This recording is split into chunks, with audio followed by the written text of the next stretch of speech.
റുമായി ബന്ധപ്പെട്ട് ചില ആശങ്കകൾ നിലനിൽക്കുന്നു. ഈ സാഹചര്യത്തിലാണ് ഈ വീഡിയോ. ഒരു ആശങ്കക്കും ഒരു നിരാശക്കും വകയില്ലാത്ത രീതിയിൽ തന്നെ നമുക്ക് SIR പൂരിപ്പിക്കാവുന്നതാണ്. ഇപ്പോൾ BLOമാർ നിങ്ങളുടെ വീട്ടിലേക്ക് ഫോം എത്തിച്ചു കഴിഞ്ഞു. എല്ലാവരും പൂരിപ്പിക്കുന്ന തിരക്കിലായിരിക്കും. നമ്മൾ ശ്രദ്ധിക്കേണ്ടത് നമ്മൾ പൂരിപ്പിക്കുന്നത് കൃത്യവും വ്യക്തവുമായ രീതിയിലായിരിക്കണമെന്നാണ്. ഇപ്പോൾ നിലവിലെ പലരും പല അഭ്യൂഹങ്ങൾ പരത്തുന്നുണ്ട്.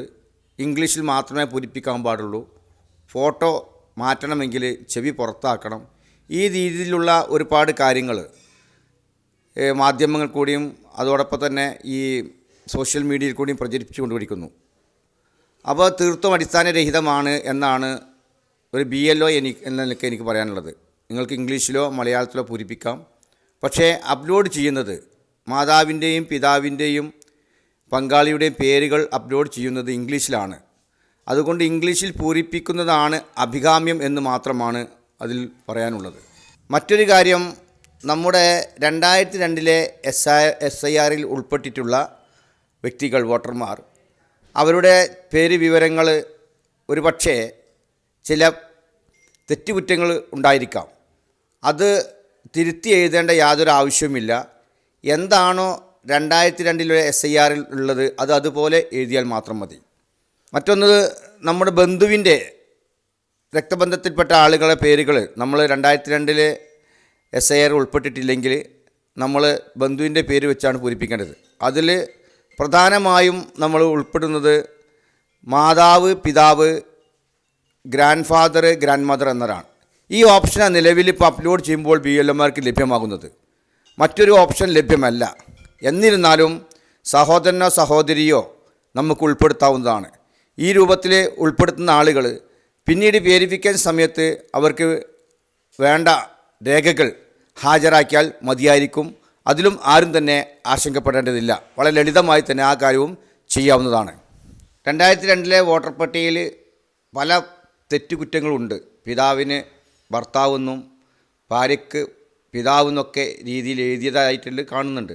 അതുപോലെ തന്നെ നമ്മളെ അക്ഷരത്തെറ്റുകളുണ്ട്. ഇതൊക്കെ അതൊന്നും നമ്മൾ ശ്രദ്ധിക്കേണ്ടതില്ല. ഇനി നമ്മളെ ഇപ്പോൾ 2025 വോട്ടർ പട്ടികയിൽ വല്ല തെറ്റുകളുണ്ടെങ്കിൽ ഫോം 8 പൂരിപ്പിച്ച് കൊടുത്താൽ അതിന് അവസരം ഉണ്ടാകും. ഫോം പൂരിപ്പിച്ച് കൊടുത്താൽ നമ്മുടെ തെറ്റുകൾ, നമ്മുടെ അക്ഷരത്തെറ്റുകൾ, മറ്റു തെറ്റുകളൊക്കെ തിരുത്താനുള്ള അവസരവും നമുക്ക് നിലവിലുണ്ട്. അപ്പം ആ ഫോം 8 പൂരിപ്പിച്ച് കൊടുത്തുകൊണ്ട് ആ പ്രശ്നത്തിനും പരിഹാരം കാണാൻ സാധിക്കും. പിന്നൊന്ന്, 2002 വോട്ടർ പട്ടികയിൽ നമ്മൾ ഉൾപ്പെട്ടിട്ടുണ്ട്. പക്ഷേ നമുക്ക് ഇതുവരെ സ്ലിപ്പ് കിട്ടിയില്ല. കാരണം 2025 വോട്ടർ പട്ടിക നമ്മൾ ഉൾപ്പെട്ടിട്ടില്ല. എന്നാലും നമ്മൾ നിരാശപ്പെടേണ്ട ആവശ്യമില്ല. കാരണം നമുക്ക് ഫോം 6 സ്വദേശത്തുള്ള ആളുകൾക്ക് ഫോം 6 മുഖേന നമുക്ക് ഈ 2025 ഡിസംബർ 9 ശേഷം വോട്ടർ പട്ടികയിൽ പേര് ചേർത്താനുള്ള അവസരം ഉണ്ടായിരിക്കുമെന്നാണ് സ്റ്റേറ്റ് ഇലക്ഷൻ കമ്മീഷൻ നമ്മൾ അറിയിച്ചിരിക്കുന്നത്. അപ്പോൾ അതും നമ്മൾ ആശങ്കപ്പെടേണ്ടത്. നമ്മൾ ഇപ്പം 18 വയസ്സ് പ്രായം പൂർത്തിയായവർക്കും അതോടൊപ്പം തന്നെ നമ്മളിത് ഉൾപ്പെടുത്ത ആളുകൾക്കും ഫോം 6 പൂരിപ്പിച്ചുകൊണ്ട് നമുക്കിതിൽ ചേർക്കാവുന്നതാണ്. അത് ഗൾഫിലുള്ള ആളുകളാണെങ്കിൽ അവർക്ക് ഗൾഫിലെ ഫോം 6A പൂരിപ്പിച്ചുകൊണ്ട് ഓൺലൈനായിട്ടോ ഓഫ്ലൈനായിട്ടോ ഇതിൽ ചേർക്കാവുന്നതാണ്. മറ്റൊരു കാര്യം, പ്രവാസികളായ വോട്ടർമാർക്ക് എങ്ങനെയാണ് ക്ലിപ്പ് കിട്ടിയിട്ടുണ്ട്, എങ്ങനെയാണ് നമ്മൾ വോട്ട് പൂരിപ്പിക്കുക, അതും ഒരു പ്രശ്നമല്ല. കാരണം ആ പ്രവാസിയായ വോട്ടർമാരുടെ ബന്ധുക്കൾക്ക് നാട്ടിൽ നിന്ന് ആ വോട്ട് പൂരിപ്പിച്ച് ആ എന്യൂമറേഷൻ ഫോം പൂരിപ്പിച്ച് നൽകാവുന്നതാണ്. ഒരു വിഷയമില്ല. അതുകൊണ്ട് ആ കാര്യങ്ങളും ശ്രദ്ധയിൽപ്പെടുത്തുകയാണ്. ഫോട്ടോ നിർബന്ധമുണ്ടോ എന്നതാണ്. ഫോട്ടോ ഒരു കാരണവശാൽ നിർബന്ധമില്ല. ഫോട്ടോ ആർക്കെങ്കിലും ഈ നിലവിലുള്ള ഫോട്ടോ മാറ്റണം എന്നുണ്ടെങ്കിൽ മാത്രം ഫോട്ടോ വേറെ ഫോട്ടോ വെക്കാവുന്നതാണ്. അത് ചെവി പുറത്താക്കണമെന്നോ ഒന്നും ഒരു നിബന്ധനയും എങ്ങനെയായിരിക്കണം ഫോട്ടോ എന്നതിനെ പറ്റി ഒരു നിബന്ധന ഇതുവരെ ഇലക്ഷൻ കമ്മീഷൻ പുറപ്പെടുവിച്ചിട്ടില്ല. അതുകൊണ്ട് അങ്ങനത്തെ ഒരു പ്രചരണം നടക്കുന്നുണ്ട്. അതും വാസ്തവ വിരുദ്ധമാണ്.